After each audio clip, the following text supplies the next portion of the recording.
अब आते हैं हम लोग एक्सरसाइज 6.1 में, क्लास 10th पार्ट 3 वीडियो है।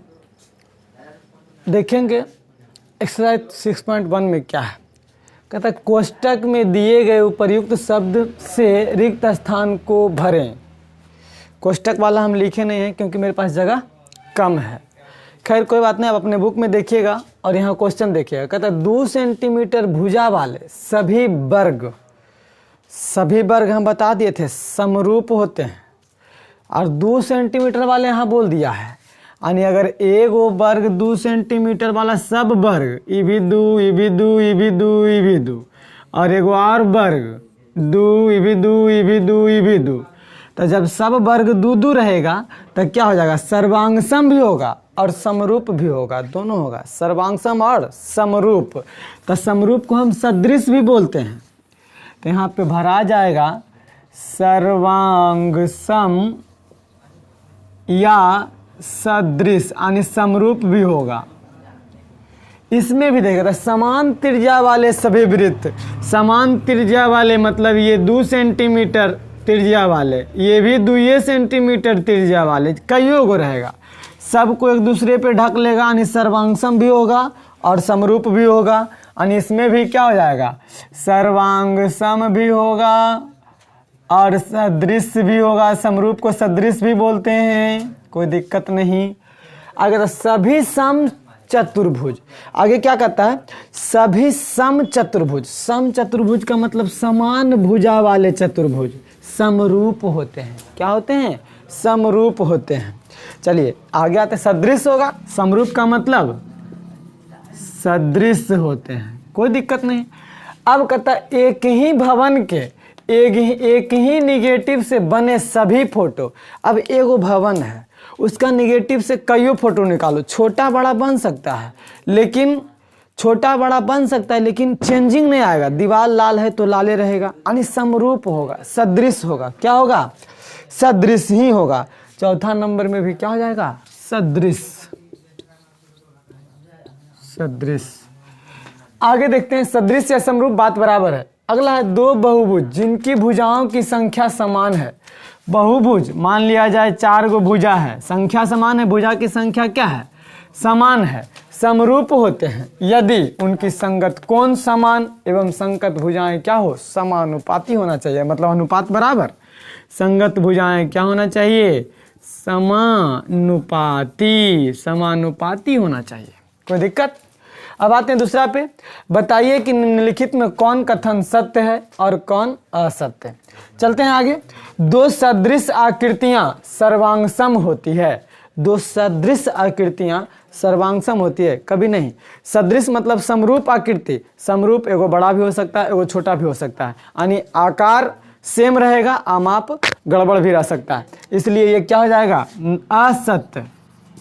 ये क्या हो जाएगा, असत्य। पहला आपका हो गया असत्य। अब दूसरा में आते हैं, क्या है कि सभी सर्वांगसम आकृतियां समरूप होती है। हाँ जी, सभी सर्वांगसम जो एक दूसरे को ढक लेगा, जब वो सर्वांगसम होगा तो समरूप भी होगा। ये सत्य हो जाएगा। ये क्या हो जाएगा, सत्य हो जाएगा। सभी समद्विबाहु त्रिभुज समरूप होते हैं, नहीं, सिर्फ समबाहु त्रिभुज समरूप होते हैं, असत्य। सभी समकोण त्रिभुज क्या होता है, समरूप होते हैं, गलत, असत्य हो जाएगा। ये असत्य है क्योंकि सिर्फ हम बताएं सभी समबाहु त्रिभुज समरूप होते हैं, सभी वर्ग समरूप होते हैं। हाँ, ये सत्य है, सभी वर्ग समरूप होते हैं, सभी आयत समरूप होते हैं। हाँ, आयत भी समरूप हो जाएगा। ये क्या है, सत्य है, सभी आयत समरूप होते हैं, सत्य है। अब आते हैं 7वां नंबर, किसी व्यक्ति के एक ही निगेटिव से चित्रित फोटो सदृश होते हैं। जी हाँ, एक ही निगेटिव से रहेगा तो समरूप ही होगा, चाहे वो बड़का को निकाल दो चाहे छोटे को, चेहरा उसने का उसने रहेगा क्योंकि एक ही निगेटिव से बना है। तो ये भी क्या हो जाएगा, सत्य हो जाएगा, यानी सत्य। अब कहता है एक ही व्यक्ति के 2 फोटो, एक 5 वर्ष की उम्र में और दूसरा 50 वर्ष की उम्र में सदृश होते हैं, मतलब समरूप होते हैं। नहीं, एक ही व्यक्ति, एगो 5 वर्ष वाला फोटो लो, बुतरू रहेगा, एगो 50 वर्ष वाला फोटो लो, बड़ा हो जाएगा, यानी समरूप नहीं होगा, देखने में डिफरेंस आ जाएगा, तो ये भी क्या हो जाएगा, असत्य। ये भी क्या हो जाएगा, असत्य। यहाँ तक क्लियर है। अब हम चलते हैं नेक्स्ट टॉपिक पे। अब आते हैं निम्नलिखित के 2 उदाहरण दे। तीसरा नंबर क्वेश्चन है। पहला है सर्वांगसम आकृति। सर्वांगसम देना है, एकदम सर्वांगसम, सिंपल है, दे सकते हैं। सबसे पहला तो हम दे सकते हैं एक का 2 सेंटीमीटर त्रिज्या वाले 2 वृत्त। एग्जाम्पल, कई एग्जाम्पल, 2 उदाहरण देने बोला है, तो 2 सेंटीमीटर जैसे देखिए, एगो ये है, इसका 2 सेंटीमीटर है, एगो और दे दिए, इसका भी 2 सेंटीमीटर है, यानी दोनों बराबर है, सर्वांगसम है। इसको ऊपर रखेंगे तो ही ढक जाएगा, देखने में बड़ा छोटा लग रहा है, लेकिन आप लोग बनाइएगा तो समझ में आ जाएगा। 2 सेंटीमीटर वाला देखिए, ये भी 2 सेंटीमीटर त्रिज्या है, भी 2 सेंटीमीटर त्रिज्या वाला वृत्त है, तो दोनों को एक दूसरे पर रखेंगे तो सर्वांगसम ही हो जाएगा, सर्वांगसम हो जाएगा, यानी ढक ही जाएगा। अब हम ले सकते हैं दूसरा एग्जाम्पल में, इसका क्या ले सकते हैं कि 2 या फिर 3 सेंटीमीटर भुजा वाले 2 समबाहु त्रिभुज। 2 समबाहु त्रिभुज, देखिए 3 सेंटीमीटर वाले समबाहु त्रिभुज, ये भी 3, ये भी 3, ये भी 3। समबाहु मतलब तीनों भुजा बराबर हो। देखिए 2 को ले लिए, 3 3 3, इसको रखेंगे इस पर ढक जाएगा, इसके रखेंगे इस पर ढक जाएगा, ढक जाएगा तो सर्वांगसम, न ढकेगा तो समरूप, या समरूप नहीं, न ढकेगा तो सर्वांगसम नहीं होगा। सर्वांगसम बोला तो 2 एग्जाम्पल दे दिए सर्वांगसम का। अब आगे चलते हैं, आगे चलते हैं। अब आगे सदृश आकृतियां जो सर्वांगसम नहीं है, सर्वांगसम नहीं होना चाहिए लेकिन सदृश होना चाहिए। तो एग्जाम्पल तो ले सकते हैं। पहला पहला में ले सकते हैं कि 1 सेंटीमीटर तथा एक 2 सेंटीमीटर त्रिज्या वाले 2 वृत्त। एगो 1 सेंटीमीटर वाला, देखिए एगो 1 सेंटीमीटर मान लिया इसका है, एगो 2 सेंटीमीटर वाले हैं, तो ये सर्वांगसम नहीं है, सदृश है, सर्वांगसम नहीं है। सदृश मतलब समरूप है, सभी वृत्त समरूप होते हैं। दूसरा ले सकते हैं समबाहु त्रिभुज ले सकते हैं, जो कि सर्वांगसम नहीं होना चाहिए। एगो को मान लिया जाए 2 सेंटीमीटर, ये भी 2, ये भी 2। एगो मान लेते हैं हम 4 सेंटीमीटर, 4 4 4, है ना। तो इसको हम लिख सकते हैं 4 सेंटीमीटर भुजा वाले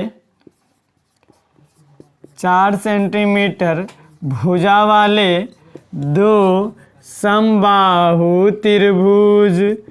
2 समबाहु त्रिभुज, कोई दिक्कत? यानी 2 गो सदृश आकृतियां होना चाहिए, सर्वांगसम नहीं होना चाहिए। एगो छोटा एगो बड़ा, देखने में सेम, समरूप हो गया। ये भी देखने में सेम, समबाहु 2 2 2 2 सब है, 4 4 है, यानी देखने में सेम, समबाहु समरूप हो गया। 4 सेंटीमीटर वाले 4 सेंटीमीटर वाले तथा एगो और 2 सेंटीमीटर वाले 2 सेंटीमीटर तथा 4 सेंटीमीटर भुजा वाले 2 समबाहु त्रिभुज। चलते हैं आगे, नेक्स्ट आगे है असदृश आकृतियां जो कि समरूप न हो, सर्वांगसम भी न हो। तो सिंपल सी बात है, एगो वर्ग और एगो आयत ले लीजिए ना। एगो वर्ग लेंगे, देखिए ये 2 2 2 2 वर्ग हो गया। आयत ले लेंगे, सर्वांगसम चाहे समरूप होबे नहीं करेगा। ये अलग है, ये अलग है, 4 है, ये 2 है, ये 2 है, ये 4 है। आयत आमने सामने की भुजा बराबर होती है। एगो हो गया। अब मान लिया जाए असदृश बोला था, एगो वृत्त ले लीजिए, एगो चतुर्भुज ले लीजिए, कभी समरूप होबे नहीं करेगा, समरूप नहीं होगा। 2 एग्जाम्पल, क्लियर, खत्म, नेक्स्ट टॉपिक। अब आगे चौथा क्वेश्चन है, बताएं कि निम्नलिखित समकोण त्रिभुज समरूप है या नहीं। आपके सामने फिगर ऐसा है, बुक में दिया हुआ है फिगर। अब बोलता है कि बताइए कि समरूप है कि नहीं। समरूप होने के लिए हम 3 चीज़ बताए थे। सबसे पहला कि भुजा समान होना चाहिए, तो भुजा समान है, एक इसमें 3 भुजा इसमें, 3 भुजा इसमें। हम बोले थे संगत कोण समान होना चाहिए, तो इसका ये 90 डिग्री है और इसका भी 90 डिग्री है। समकोण त्रिभुज में तो एक 90 होता है, बाकी 2 जे रहेगा वो तो रहबे करेगा।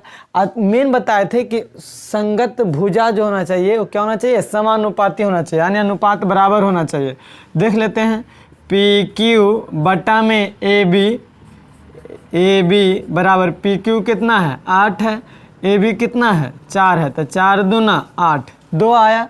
अब हम इस भुजा को लेते हैं क्यू आर बटा में इस भुजा बी सी बराबर में क्यू आर 6 सेंटीमीटर, अब बी सी 3 सेंटीमीटर, 3 दूनी 6, इसका भी 2 आ गया।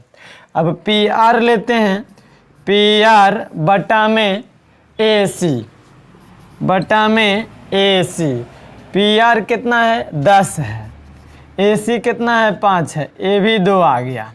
हाँ, समरूप में ध्यान देना है कि संगत भुजा कैसे कैसे होगा, आगे चल करके हम लोग सीखते चलेंगे।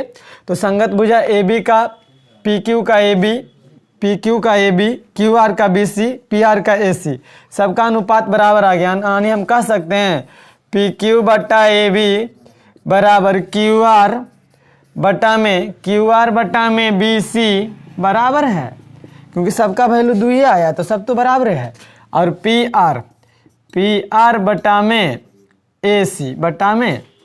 ए सी देखिए तीनों कंडीशन फॉलो कर गया। पहला कंडीशन था क्या कि 3 भुजा बराबर भुजा होना चाहिए, बराबर है, संगत कोण समान होना चाहिए, तो 190 तो दोनों संगत कोण बराबर ही हो गया। अब सबसे मेन जरूरी भुजा समानुपाती होना चाहिए, भुजा समानुपाती हो गया यानी समरूप हो गया त्रिभुज। हाँ, इसका आंसर क्या हो जाएगा, हाँ इसका में हाँ है ये, कोई दिक्कत। चलते हैं नेक्स्ट क्वेश्चन पे। अब आते हैं 5वां नंबर क्वेश्चन है, बताएं कि निम्नलिखित आयत युग्म समरूप है या नहीं। आयत में देखना है समरूप है कि नहीं, रहेगा तो सबसे पहले तो 4 गो भुजा है, संगत कोण सब तो 90 डिग्री ही होगा, आयत में सब 90 डिग्री होता है, आमने सामने एक भुजा बराबर होता है ना, और बाकी सब कोण 90 डिग्री होता है, तो संगत कोण भी समान है। अब संगत भुजा देखेंगे समानुपाती है कि नहीं, तो डी ए बटा में एस पी होगा ना, डी ए बटा में एस पी बराबर ए बी से चलते हैं हम लोग, ए बी बटा में पी क्यू बराबर बी सी बटा में क्यू आर है कि नहीं, चेक कर लेते हैं, बराबर आर एस बटा में सी डी बराबर एस पी बटा में डी ए, एस पी बटा में डी ए। देखिए तो ए बी कितना है 10 है, तो 10, पी क्यू कितना है 4 है, 10 बटा 4 बराबर, जब ई 5 है तो ये भी 5 होगा, ई 2 है तो ये भी 2 होगा, ई 4 है तो ये भी 4 होगा, ई 10 है तो ये भी 10 होगा। आयत में आमने सामने की भुजा बराबर होते हैं, प्रत्येक को 90 डिग्री होता है।